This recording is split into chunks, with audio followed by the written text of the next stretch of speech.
శ్రీమాత్రే నమ. జై గురు దత్తాత్రేయ నమ. ఈ వీడియోలో మనం వృషభ రాశి వారికి స్థిరమైనటువంటి ఉద్యోగం, అలాగే ఉద్యోగపరంగా ఎదురుతున్న ఇబ్బందులకి ఎటువంటి పరిహారాలు చేసుకోవాలి, జాతకుడి యొక్క జాతక ప్రకారం ఏ ఉద్యోగంలో స్థిరపడితే జాతకుడు జీవితాంతం అదే వృత్తిలో ఉండడానికి కారణమవుతుంది అన్నది మనం వృషభ రాశి వారికి ఉద్యోగ సంబంధించిన విషయాలు తెలుసుకుందాం. ఇది వృషభ రాశి అన్నది ఒక స్థిర రాశి. అందుకని వీళ్ళు పెద్దగా ఉద్యోగంలో మార్పు కోరుకోరు. వీళ్ళు ఎప్పుడు ఉన్న చోట్లోనే, ఎక్కడైతే పుట్టి పెరిగారో అక్కడే ఉండడానికి నిర్ణయించుకుంటారు. అక్కడే ఏదో ఒక ఉద్యోగం చేసుకొని ఆ ఊళ్ళోనే ఉండడానికి ఇష్టపడుతూ ఉంటారు. అందువల్ల వీళ్ళ జాతకంలో చాలా స్లోగా గ్రోత్ రావడం జరుగుతుంది. ఈ వృషభ రాశి సహజ ధనస్థానం కాబట్టి వీళ్ళు వడ్డీ వ్యాపారం దాంట్లో ఇష్టపడుతూ ఉంటారు. అందుకని ఎక్కువ బ్యాంకింగ్ రంగంలో ఉండడం జరుగుతుంది. అలాగే కుటుంబ సంబంధించిన వృత్తి, ఇది సహజ కుటుంబ స్థానం కాబట్టి ఫ్యామిలీ అంటే వాళ్ళు వ్యవసాయం చేస్తుంటే వ్యవసాయం, లేదంటే ఏదైనా పాడి పరిశ్రమ అయితే పాడి పరిశ్రమ, కోళ్ళ పరిశ్రమ అయితే కోళ్ళ ఫారం, ఈ గ్రామీణ వృత్తుల్లో ఎక్కువగా స్థిరపడడానికి వీళ్ళు ఇష్టపడడం జరుగుతుంటుంది. మరి ఈ వృషభ రాశి వారికి దశమాధిపతి శని భగవానుడు అయ్యాడు. అలాగే వృత్తికారకుడు కూడా శని భగవానుడు అవ్వటం వల్ల వీళ్ళ యొక్క వృత్తి వ్యవహారాలు ఎప్పుడు కూడా శని యొక్క స్థితిని బట్టి ఆధారపడి ఉంటాయి. వీరి యొక్క జన్మ జాతకంలో శని భగవానుడు ఎంత బలంగా ఉంటే వారి జీవితంలో అంత ఉన్నత స్థాయికి వెళ్ళడం జరుగుతుంది. అంటే సహజంగా శని స్వక్షేత్రంలో కానీ, ఉచ్చక్షేత్రంలో కానీ, మిత్రక్షేత్రంలో కానీ ఉన్నప్పుడు ఆటోమేటిక్గా వీళ్ళు చిన్న స్థాయిలో జన్మించిన చాలా ఉన్నత స్థాయికి వెళ్ళడం జరుగుతూ ఉంటుంది. అదే మీ యొక్క జన్మ జాతకంలో శని బలహీనుడై ఉంటే మీరు ఎంత గొప్ప కుటుంబంలో పుట్టినా నెమ్మదిగా పతనమై వ్యాపారాల్లో నష్టపోయి చివరికి ఎవరో ఒకరి దగ్గర సబార్డినేట్గా చేరవలసి ఉంటుంది. ఏదైనా వృషభ రాశి వారికి స్వతంత్ర వృత్తి అంటే వ్యవసాయం, గ్రామ రాజకీయాలు, అలాగే ఏదన్నా బ్యాంకింగ్ రంగంలో, ఇప్పుడు వచ్చినప్పుడు సాఫ్ట్వేర్ రంగంలో, సినిమా రంగంలో ఉద్యోగం లాంటిదే బాగుంటుంది తప్ప వ్యాపార పరంగా వీళ్ళకి కొంత ఇబ్బంది కలిగే అవకాశం ఉంది. అంటే వ్యాపారం చేసినప్పుడు ఏదో పార్ట్నర్స్ వల్ల నష్టపోవడం ఇలాంటివి జరుగుతుంటాయి కాబట్టి సర్వసాధారణంగా వీరు ఉద్యోగం చేసుకుంటేనే మంచిది. మరి వీరి యొక్క జన్మజాతకంలో దశమాధిపతి అయినటువంటి శని భగవానుడు రవితో కలిసి ఉంటే కంప్లీట్గా మీరు అటు రాజకీయ రంగంలో కానీ, ప్రభుత్వ ఉద్యోగంలో కానీ, లేదంటే తండ్రి గారు ఏ వృత్తి చేపడతారో ఆ వృత్తిలో కానీ స్థిరపడే అవకాశం ఉంటుంది.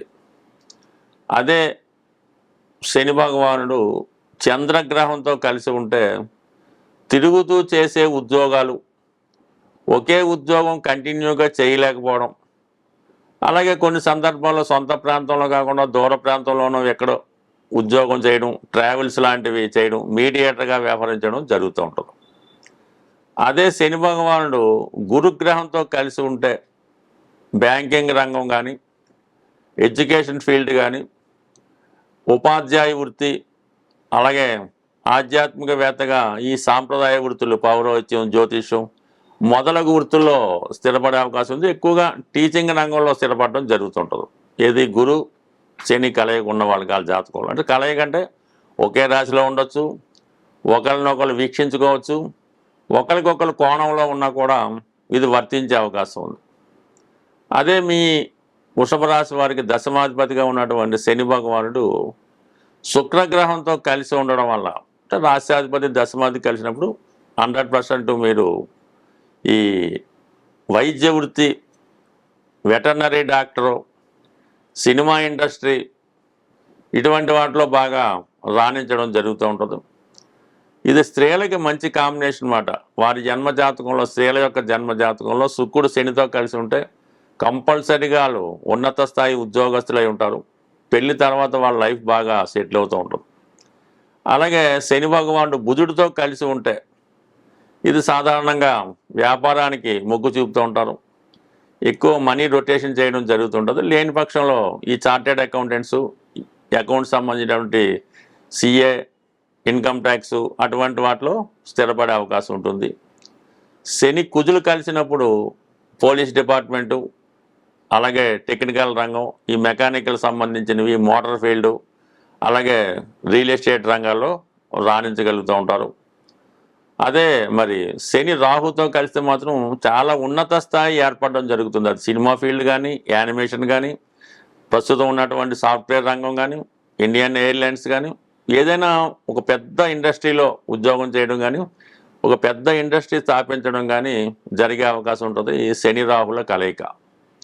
అదే శనికేతువులు కలిసి ఉంటే మాత్రం తరచూ ఉద్యోగాలు మారడం, ఖాళీగా తిరగడం, ఏ పని చేయకపోవడం, ఈ విధంగా ఇతరుల పని పాడు చేస్తూ కాలక్షేపం చేయడం జరుగుతూ ఉంటుంది. బట్ ఏదైనప్పటికీ కూడా వృషభ రాశి వారు చాలా జీవితంలో కష్టపడి పైకి రావడం జరుగుతూ ఉంటుంది. వీళ్ళు ఎప్పుడూ కూడా పెద్దగా రాణించలేకపోయినా ఎప్పుడూ కూడా ఆదాయం కోల్పోకుండా స్థిరమైన ఉద్యోగంలో ఉండే అవకాశాలు ఎక్కువగా ఉంటాయి. ఏదైనా ఈ వృషభ రాశి వారికి దశమాధిపతితో 3వ స్థానాధిపతి కానీ, 8వ స్థానాధిపతి కానీ, 5వ స్థానాధిపతి, 12వ స్థానాధిపతి కనెక్షన్ ఉంటే వాళ్ళు తరచూ ఉద్యోగం కోల్పోవడం కానీ, మారడం కానీ జరిగే అవకాశం ఉంటుంది. స్వస్తి. ఎవరైనా సరే, ఏ జాతకుడైనా సరే వృత్తిపరంగా స్థిరపడాలి, ఎక్కువ ఆదాయం సంపాదించాలి అనుకున్నప్పుడు మరి ఈ జ్యోతిష శాస్త్రంలో రాశి చక్రం అన్నది ప్రధానం. ఇప్పుడు మనం దేనికోసం అయితే మాట్లాడుకున్నామో అది రాశి చక్రం. అందులో 12 భావాలు, దశమ భావం ఇంపార్టెంట్గా బలంగా ఉండాలి. దాని తర్వాత ఏంటంటే నవాంశ అని ఉంటుంది, అది అందరికీ తెలుసు. అది అదృష్టాన్ని తెలియజేస్తుంది అన్నమాట. వివాహ విషయాల్ని తెలియజేస్తుంది, అదృష్టాన్ని చెప్తూ ఉంటుంది. ఈ గ్రహం ఈ దశమాధిపతి అనుకుందాం, లేదంటే రాష్ట్రాధిపతి అనుకుందాం, లగ్నాధిపతి అనుకుందాం. నవాంశలో ఎంత బలంగా ఉన్నాడు అన్నది ఇంపార్టెంట్. రాశిచక్రంలో నీచలో ఉన్నాడు, ఏమి పాపగ్రహాలతో చూడబడుతున్నాడు, చాలా బలహీనంగా ఉన్నాడు అనుకుందాం. వెంబటనే నవాంశ చక్రం చూసినప్పుడు అందులో ఉచ్చస్థితిలో మిత్రగ్రహాలతో శుభంగా ఉంటే జాతకుడు తను ఉన్న స్థాయి నుంచి ఉన్నత స్థాయికి ఎదగడానికి ఈ నవాంశలో ఉన్న బలం కారణమవుతుంటుంది. అలాగే రాశి చక్రంలో చాలా ఉచ్చులో ఉన్నాడు, బ్రహ్మాండంగా రాణించగలుగుతున్నాడు. అయితే నవాంశలో బలహీనంగా ఉంటే ఉన్నత స్థాయి నుంచి డౌన్ఫాల్ అవ్వడం జరుగుతుంటుంది. ఇది నవాంశ యొక్క ప్రత్యేకత. దీనితో పాటుగా వృత్తి నిర్ణయించడంలో దశాంశ అన్నది ఇంపార్టెంట్గా ఉంటుంది.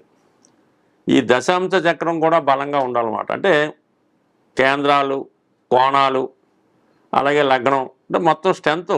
రాశి చక్రం చూడగానే దుస్థానాలు ఖాళీగా ఉండడం, కోణాల్లో గ్రహాలు, కేంద్రాల్లో గ్రహాలు, రాశిలో శుభగ్రహం, ఇవన్నీ ఉన్నప్పుడు దాంతోపాటుగా ఒరిజినల్ రాశిచక్ర రాష్ట్రాధిపతి, దశమాధిపతి కూడా ఎంత బలంగా ఉంటే అంత బలంగా జాతకుడు రాణించడం జరుగుతూ ఉంటుంది. మన వృత్తిలో రాణించాలంటే నవాంశ చక్రంలో ఉన్నటువంటి నవాంశ లగ్నాధిపతిని స్ట్రెంత్ చేసుకోవాలి. ఆ రాష్ట్రాధిపతికి చెందినటువంటి, అంటే నవాంశ లగ్నాధిపతి కాకుండా దశాంశ లగ్నాధిపతి ఎవరైతే అవుతారో, కన్ఫ్యూజ్ అవ్వకండి, దశాంశ లగ్నాధిపతి ఎవరైతే అవుతారో ఆ గ్రహాన్ని స్ట్రెంత్ చేసుకోవడం వల్ల జాతకుడు తొందరగా జీవితంలో సెటిల్ అవ్వడం జరుగుతుంది. ఉద్యోగంలో కూడా గ్రోత్ రావడం జరుగుతూ ఉంటుంది. అది పట్టుకోవాలి జాగ్రత్తగా. అది అందరికీ ఒకటే ఉండదు, రకరకాలుగా ఉంటుంది. దాని తర్వాత ప్రధానంగా పరాశర మహర్షితో పాటు జమిని మహర్షి కూడా మనకి జ్యోతిష్ శాస్త్రాన్ని ప్యారలల్గా ఇవ్వడం జరిగింది. అందులో అక్కడ ఈ రాశి చక్రంలో ఉన్నటువంటి గ్రహాల స్థితిని బట్టి ఆత్మకారకుడు, అమాత్యకారకుడు ఇలాగా నిర్ణయించడం జరిగింది. అవి ఆ కారకత్వాల్లో ఉద్యోగపరంగా మనకు కావాలంటే అమాత్యకారకుడు పట్టుకోవాల్సి ఉంటుంది. అంటే మీ యొక్క రాశి చక్రంలోనే వీళ్ళంతా ఉంటారు.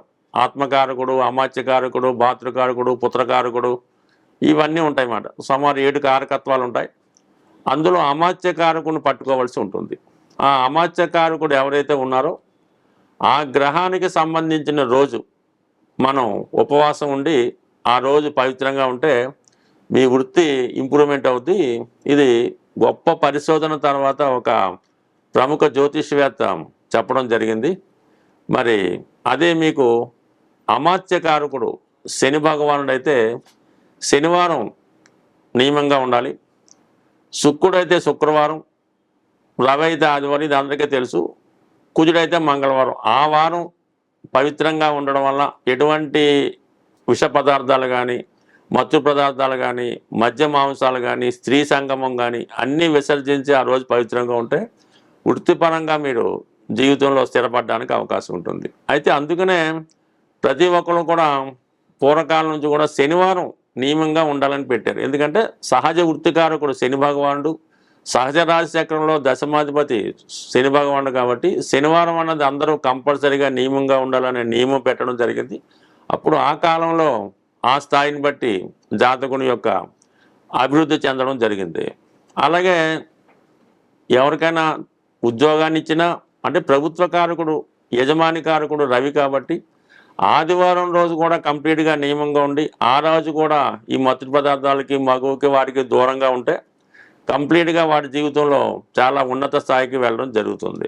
ఇప్పుడు ఈ కాన్సెప్ట్లో ఈ తరచూ ఈ ఉద్యోగాలు పోగొట్టుకోవడానికి ఆర్థిక నష్టాలకి కారణం ఏంటంటే సరిగ్గా హైదరాబాద్ లాంటి పెద్ద పెద్ద సిటీలో శనివారం నైట్ మొదలెడుతుంది అనమాట డ్రింకింగ్ కానీ వ్యసనం కానీ.